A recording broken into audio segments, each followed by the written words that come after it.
कहर बरपा रहा है, लेकिन ऐसे लोग कोरोना को न्योता दे रहे हैं। बढ़ते आगे और बात नालंदा की। नालंदा में खुलेआम राइफल लहराने की तस्वीरें वायरल हो रही है। दो युवकों ने राइफल से फायरिंग भी की, जिससे इलाके में दहशत फैल गई। तस्वीरें गिरधरचक गांव की बताई जा रही हैं और बताया यह भी जा रहा है कि गांव के श्याम चौहान और सूर्यदेव चौहान के बीच मछली मारने को लेकर विवाद हुआ था। इसके बाद गोलीबारी की गई। खुलेआम फायरिंग की तस्वीरें वायरल होने के बाद पुलिस मामले की अब जांच कर रही है। हालांकि यह भी बताया जा रहा है कि दोनों युवकों को गिरफ्तार किया गया है, हथियार भी जब्त कर लिया गया है। तो दो तस्वीरें हम आपको दिखा रहे हैं। कि आप लोग देख रहे हैं उस वायरल वीडियो में कुल दो व्यक्ति हैं जो हथियार का प्रदर्शन करते हुए फायरिंग इत्यादि कर रहे हैं। उसमें हम लोगों ने दोनों जो हथियार है, जो DBBL गन है, उसकी बरामदगी की है। एक जिंदा 12 बोर का कारतूस है और जो हथियार लहराते हुए जो दो लोग, उसके साथ साथ एक और अन्य लोग, कुल 3 अभियुक्तों की गिरफ्तारी हुई है। इधर अरवल में मेहंदिया पुलिस को बड़ी कामयाबी मिली है। पुलिस ने 2 ट्रक विदेशी शराब जब्त की है। इसकी बाजार में कीमत करीब 1 करोड़ रुपए बताई जा रही है। पुलिस ने 2 चालकों को भी गिरफ्तार किया है। औरंगाबाद जिले से छपरा में शराब को खपाने की तैयारी थी। हाईवे 139 पर वाहन चेकिंग के दौरान पुलिस को यह कामयाबी मिली। पुलिस से फिलहाल मुख्य तस्कर को तलाश रही है।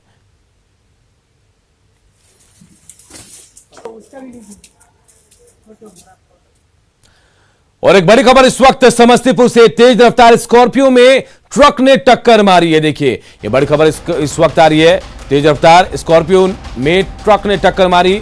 समस्तीपुर से खबर। हालांकि इस हादसे में दूल्हा दुल्हन और एक बच्चा जख्मी हो गया है, जबकि दूल्हे के चचेरे भाई की हादसे में मौत हो गई है। शादी के बाद गाड़ी से ये लोग लौट रहे थे। बेगूसराय से विदा कराकर ले जा रहे थे मुजफ्फरपुर। समस्तीपुर के सुजावलपुर के पास ये दर्दनाक हादसा हो गया है। तो देखिए, बड़ा हादसा हुआ है समस्तीपुर में। ट्रक ने एक सुमो में टक्कर मारी और सुमो में दूल्हा दुल्हन थे, उन्हें चोट आई है। हालांकि इस हादसे में दूल्हे के चचेरे भाई की मौत हो गई, एक बच्चा भी जख्मी हुआ है। लगा लेना इसको ऑक्सीजन। नवादा में लगातार हो रही बारिश से जनजीवन अस्त व्यस्त हो गया है। जिले के कई प्रखंड जलमग्न हो गए। सदर प्रखंड और अकबरपुर प्रखंड के कुछ गांवों में बारिश की वजह से लोगों का जीना मुश्किल हो गया है। देखिए हमारे सहयोगी अनिल विशाल की रिपोर्ट। आमतौर में नवादा में इस तरह की दृश्य देखने को नहीं मिलती है, क्योंकि नवादा बाढ़ग्रस्त इलाके में नहीं आता है। मगर यह दृश्य जो है अभी 2 कारणों से हुए।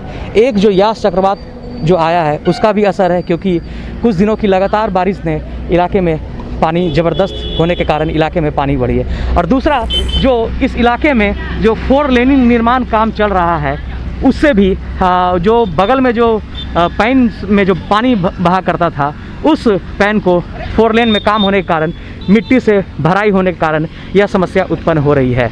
आप इस वक्त देख सकते हैं, हम इस वक्त अकबरपुर के पतांगी मोड़ के समीप है, जहां आप देख सकते हैं दलितों की बस्ती है, वो पूरी तरह से पानी में डूब चुका है। लोग जो है आसपास जो ऊंचे स्थान है वहां पे आश्रय ले रखे हैं। तो कुल मिला के इन्हें काफ़ी समस्या हो रही है। स्थानीय लोग हैं, इनसे हम जानते हैं क्या समस्या हो रही है, ये बताइए। समस्या ही हो रहा है कि बारिश हुआ, पूरा डूब गया घर द्वार हम लोग का। खाने उने का थोड़ा बहुत भी व्यवस्था नहीं है। चावल गेहूं था जो थोड़ा सा वो ख़त्म हो गया, भीग गया है। और यही समस्या हम लोग का है। क्या नाम है? धर्मेंद्र राम। और लोग विनोद राम। क्या क्या समस्या हो रही है? यही हुआ, पानी भरा है, सबको अनाज जितना था सब बह गया सब। और कुछ रहने का तकलीफ हो रहा है सबका, एकदम पूरा तकलीफ हो गया रहने के लिए। देखते हैं सब तो भर गया घर जमीन। अच्छा, कुछ और लोग हैं, आप बताइए क्या आपकी समस्या है यहाँ पे फिलहाल? सर, यहाँ पर तो जितना भी घर है सभी का डूबा पड़ा है। खाने से लेके सोने तक का ही दिक्कत है। और हम सरकार से यही गुजारिश करते हैं कि हम लोग को थोड़ा मदद दे, ताकि हम लोग महादलित परिवार से थोड़ा आराम से एक रोटी खाएं, आधा रोटी खाएं, जो भी खाएं, आराम से खाएं, आराम से रहें। क्या नाम है? गुलशन राम। जैसा कि आपने सुना कि यहाँ के स्थानीय लोग का कहना है कि उन्हें सबसे ज़्यादा दिक्कत रहने और खाने के लिए हो रही है। हालांकि स्थानीय प्रशासन की तरफ से इनकी सूद लेने के लिए अभी कोई नहीं आया है, जिसके कारण यहाँ के लोग थोड़े से मायूस भी है। तो यह समस्या कब तक बनी रहेगी ये लोग को भी नहीं पता है, मगर बरसात आने में यह समस्या और भी बढ़ जाएगी, क्योंकि यह जो बारिश हुई है ये पिछले कुछ दिनों की ही बारिश में यह हाल है। तो अंदाज़ा लगाइए कि जब बारिश जब पूरी फुल फ्लेज में आएगी तो उस वक्त इन ग्रामीणों का क्या होगा। तो ज़रूरत है कि उससे पहले इस जो समस्या है उसको दूर कर लिया जाए, ताकि लोग आसानी से इलाके में रह सके। अनिल विशाल, न्यूज़ 18 नवादा। बाढ़ की आशंका को देखते हुए इससे पहले की तैयारियों का जायजा मुंगेर में लिया जा रहा है। इसे लेकर भागलपुर से एसडीआरएफ की 6 सदस्यीय टीम मुंगेर पहुंची। टीम के सदस्यों ने life boat, OBM, life jacket समेत दूसरे सामानों का जायजा लिया। टीम की अगुवाई भागलपुर, बांका, मुंगेर, शेखपुरा और लखीसराय जिले के एसडीआरएफ इंस्पेक्टर गणेश ओझा ने की। डीएम रचना पाटिल द्वारा बाढ़ की तैयारियों को लेकर भागलपुर के जिलाधिकारी को पत्र भेजा गया था। इसमें कहा गया था कि बाढ़ की संभावना को लेकर जिले में बाढ़ के दौरान बचाव दल द्वारा उपयोग में लाने वाले बचाव उपकरणों की जांच की आवश्यकता है। टीम ने गंगा घाटों पर जाकर वहां के जलस्तर और वोट मशीनों की जांच की। पहले कोविड, उसके बाद बाढ़, लेकिन बाढ़ को लेकर जिला काफ़ी सजग है। सजग के वजह से है कि बाढ़ से पहले ही उन्होंने अपनी तैयारी चालू कर दी है। उसको लेके भागलपुर से एसडीआरएफ की टीम को बुलाई गई है, ताकि यहाँ पे जितने इक्विपमेंट हैं उनके, लाइफ जैकेट, लाइफ बोट या उनके जितने भी लाइफ सेविंग इक्विपमेंट हैं उनकी जांच की जाए, उनको सही किया जाए। उनको उसके लिए साथ में जो है उनके जो इंस्पेक्टर हैं गणेश जी ओझा, वो साथ में, हम उनसे जानना चाहेंगे कि वो कहाँ से आए हैं तथा क्या क्या उन्होंने जांच किया। जिले में लगभग 56 किलोमीटर लंबी गंगा का तट है, तो बाढ़ के समय में भी स्थिति यहाँ पे काफ़ी भयावह हो जाती है। इसके लिए ये लोग अब से ही तैयारी में लगे हुए हैं। अरुण शर्मा, न्यूज़ 18 मुंगेर। उसको अपने सूझबूझ से और अपने जवानों के साथ में, हमारे जो बहादुर जवान हैं उनके साथ में रेस्क्यू राहत बचाव कार्य में लगेंगे। और हम लोग चुनौती भरा कार्य कितना भी होता है रेस्क्यू राहत बचाव का, वो हम लोग करते हैं। जिला पदाधिकारी का जिस तरह से आदेश मिलता है। अभी किन किन चीज़ों की आपने जांच की? अभी हम लोग मुंगेर जिला में आकर के यहाँ पर देखा गया कि 4 बोट हैं जो सही कंडीशन में हैं और 4 ओबीएम हैं। एक ओबीएम में थोड़ी बहुत डिफेक्ट है, उसको दूर कर लिया जाएगा। और गुमला से एक बड़ी खबर इस वक्त आ रही है। पुलिस और नक्सलियों के बीच गुमला में मुठभेड़ हुई है। एक नक्सली के मारे जाने की सूचना भी मिल रही है। चैनपुर थाना क्षेत्र के मरवा जंगल में यह मुठभेड़ हुई है। तो देखिए, गुमला से बड़ी खबर, जहां नक्सलियों और पुलिस के बीच मुठभेड़ हुई है। बताया जा रहा है कि इस मुठभेड़ में एक नक्सली के मारे जाने की भी खबर है। चैनपुर थाना क्षेत्र के मरवा जंगल में मुठभेड़ हुई है। तो बड़ी खबर इस वक्त झारखंड के गुमला से, जहां चैनपुर थाना के मरवा जंगल में पुलिस और नक्सलियों में मुठभेड़ हुई है। रुपेश हमारे सहयोगी इस खबर पर हमारे साथ जुड़े। रुपेश, किस माओवादी संगठन की बात आ रही, किस संगठन के साथ मुठभेड़ हुई और जो नक्सली मारा गया है उसकी पहचान हो पाई क्या? जी, मैं बता दूं कि गुमला में भाकपा माओवादी और पुलिस के बीच सुबह से ही मुठभेड़ हो रही है और एरिया चैनपुर थाना क्षेत्र के मरवा जंगल पड़ता है, वहां पे मुठभेड़ हो रही है और नक्सली की पहचान नहीं हो पाई है। मुठभेड़ अभी जारी है। और क्या कुछ और अपडेट मिल पाया है? पुलिस को गुप्त सूचना मिली थी कि वहां पे नक्सलियों का मूवमेंट था कल रात से जी। उस सूचना के आलोक में पुलिस ने कार्रवाई करते हुए छापेमारी की। इस दौरान नक्सली थे और दोनों ओर से फायरिंग होने लगी। जी रुपेश, कितने की संख्या में नक्सली हैं? पुलिस के आला अधिकारी कुछ बता पा रहे हैं? हाँ जी, अभी तो बात नहीं हो पाई है पुलिस के आला अधिकारी से, लेकिन पता चल रहा है सर कि 10 की संख्या में नक्सली वहां पे मौजूद थे पहले से।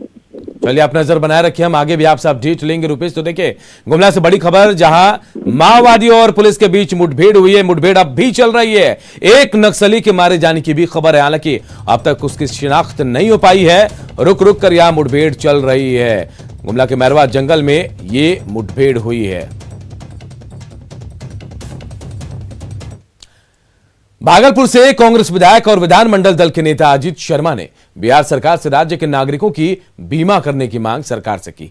उन्होंने कहा कि राजस्थान की तर्ज पर 850 रुपए में 5 लाख का बीमा राज्यवासियों का किया जाए। साथ ही उन्होंने राज्य में कल कारखाने भी लगाने की मांग की है, जिससे कि पलायन रुक सके। पहला राज्य था जो कि सभी नागरिकों के लिए बीमा कराने का 850 रुपया पर 5 लाख का इलाज के लिए कराया। इसीलिए आग्रह किया कि यहाँ भी ऐसे लागू कीजिए।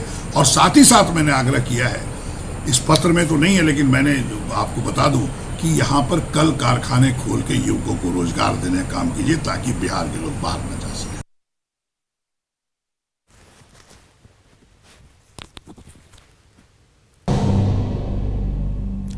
झारखंड में कोरोना संक्रमण की रफ्तार काबू में दिख रही है। अब राज्य में एक्टिव केस का आंकड़ा 10,000 से भी कम पहुंच गया। पिछले 19 दिनों से लगातार नए संक्रमित मिलने से अधिक पुराने मरीज स्वस्थ हो रहे हैं। इससे एक्टिव केस की संख्या 9,906 पहुंच गई। आपको बता दें कि 52 दिन पहले 8 अप्रैल को राज्य में 9,249 एक्टिव केस थे। एक समय राज्य में 61,000 तक एक्टिव केस की संख्या पहुंच गई थी। कल राज्य में 44,553 लोगों की जांच की गई। इसमें से 703 संक्रमित मिले हैं। इसमें सबसे ज्यादा 105 संक्रमित हजारीबाग से मिले, तो वहीं राज्य में दुगने से भी अधिक यानी 1,724 मरीज स्वस्थ भी हुए हैं। पिछले 24 घंटे में झारखंड में कोरोना से 19 मरीजों की मौत भी हुई है और इनमें केवल रांची से ही 13 मरीजों की मौत हुई। वहीं राज्य के 18 जिलों में किसी की भी कोरोना से मौत नहीं हुई। अधिक लोगों के स्वस्थ होने से राज्य में कोरोना से रिकवरी रेट 95.58% तक पहुंच गया, जो देश के रिकवरी रेट से 4% ज्यादा है। झारखंड में बसों का परिचालन बंद होने से ड्राइवर, खलासी से लेकर दूसरे स्टाफ की आर्थिक स्थिति खराब हो गई है। रांची के खादगड़ा बस स्टैंड से करीब 400 बसों का परिचालन होता है। सरकार का आदेश जारी होने के बाद 16 मई से इंटर स्टेट और इंटर डिस्ट्रिक्ट बसों का परिचालन पूरी तरह से बंद है। बस स्टैंड में एकमात्र मुख्यमंत्री दाल भात केंद्र भी बंद होने से बस स्टाफ को भोजन के लिए भी भटकना पड़ता है। रांची के खादगड़ा स्टैंड में क्या हालात हैं, जायजा लिया हमारे सहयोगी अविनाश कुमार ने।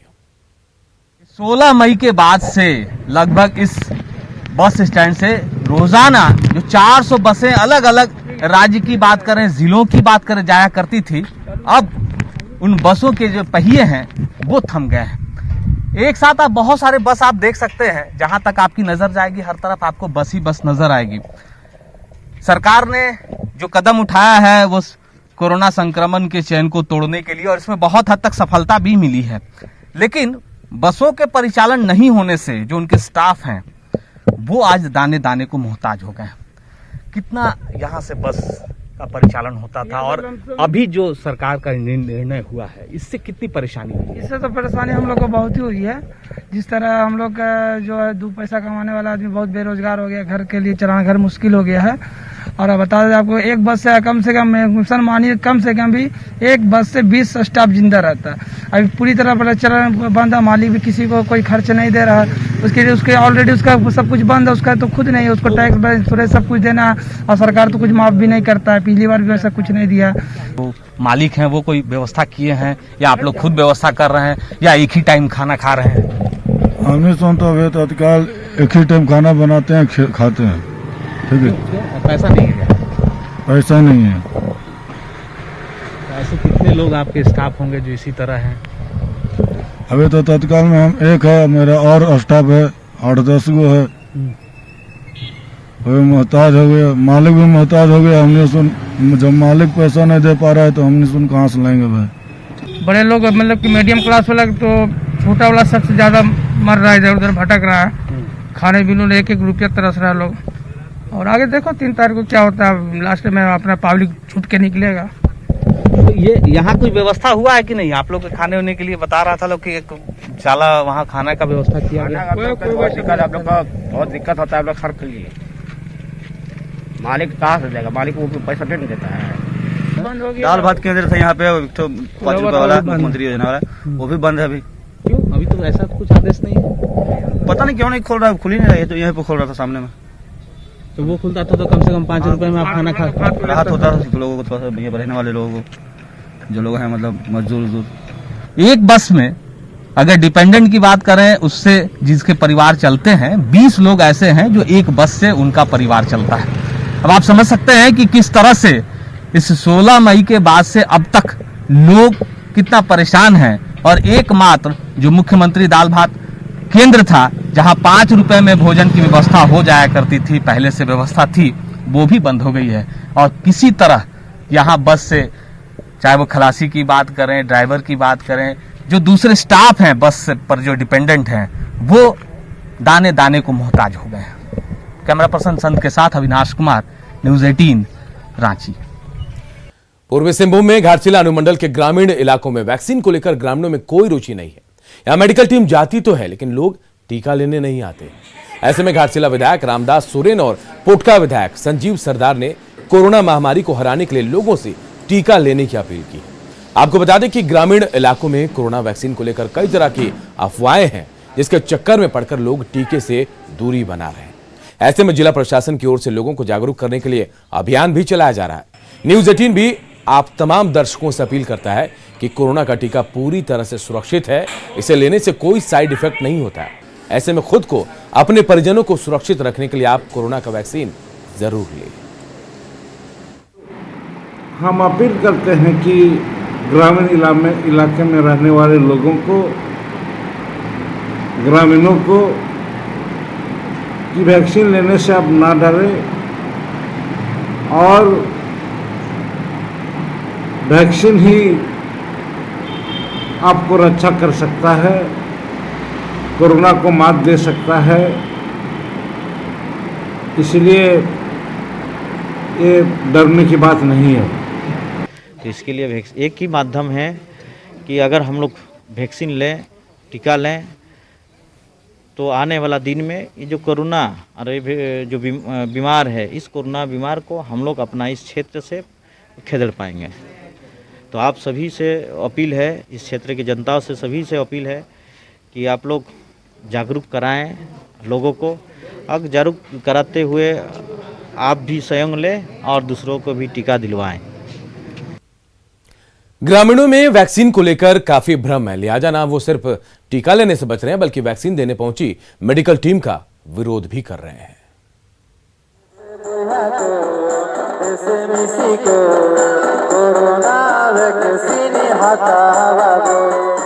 कुछ इस तरह से झारखंड के ग्रामीण इलाकों में टीकाकरण को लेकर जागरूकता अभियान चलाया जा रहा है।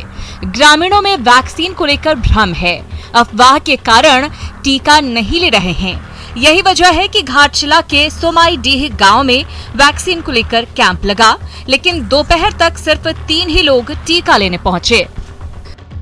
वैक्सीन के लिए आए हैं, पर अभी तक लोग आए नहीं हैं, तो हम लोग उन्हीं का वेट कर रहे हैं कि वो आएंगे तो फिर हम लोग वैक्सीन स्टार्ट करें। और क्योंकि जब तक 10 लोग नहीं आएंगे तब तक तो फिर वैक्सीन खोल नहीं सकते हैं, क्योंकि 10 के लिए ही बना हुआ है ना वो, फिर वरना फिर वो वेस्ट हो जाएगा। फिर कितने लोग अभी आए हैं? अभी तक तो 3 ही लोग आए हैं। ग्रामीण न सिर्फ टीका लेने से बच रहे हैं, बल्कि वैक्सीन देने पहुंच रहे मेडिकल टीम का भी विरोध हो रहा है। ऐसे में मांडर विधायक बंधु तिर्की ने अपने विधानसभा क्षेत्र के लिए जागरूकता रथ को रवाना किया, साथ ही सभी लोगों से टीका लेने की अपील की।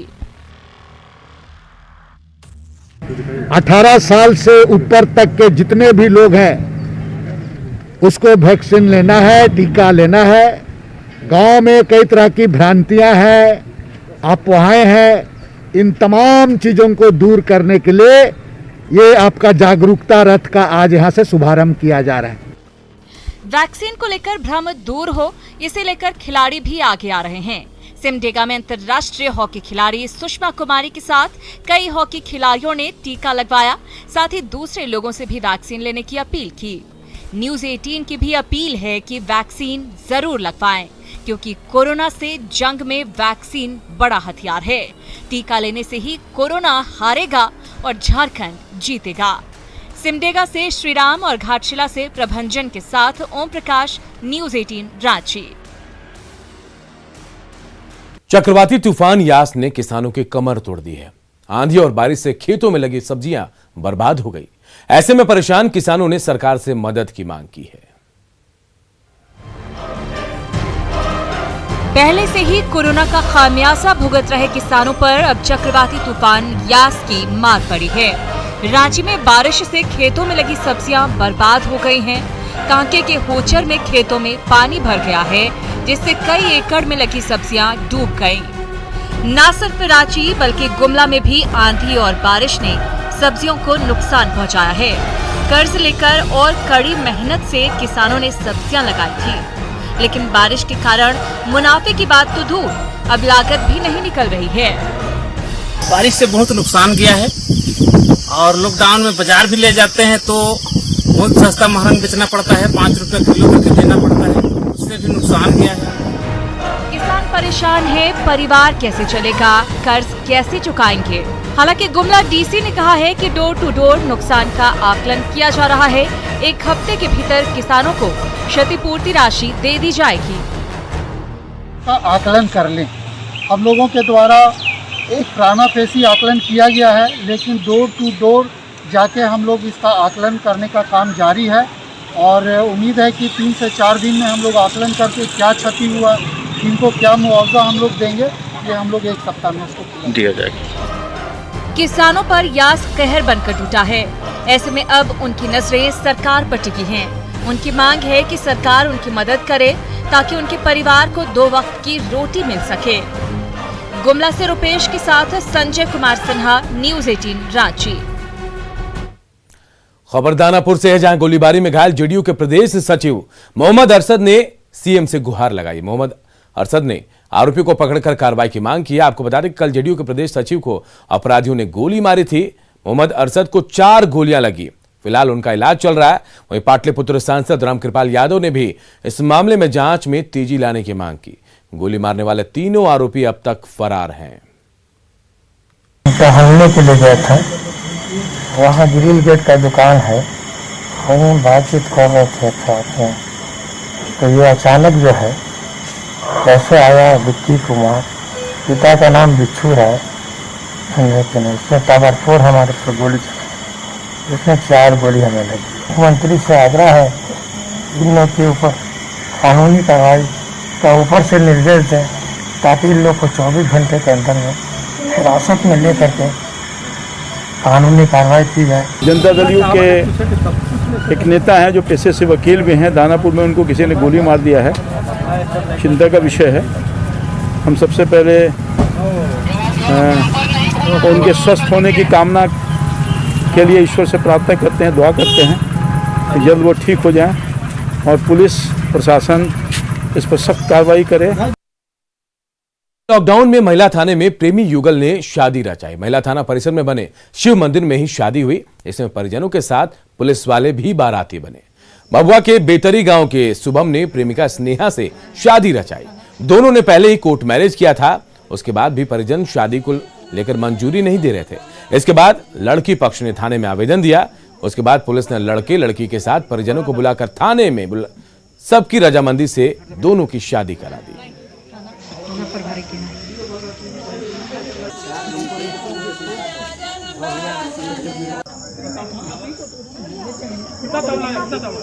थोड़ा सा और इस बुलेटिन में इतना ही, लेकिन खबरें लगातार जारी है। देखते रहिए न्यूज़ 18 बिहार झारखंड।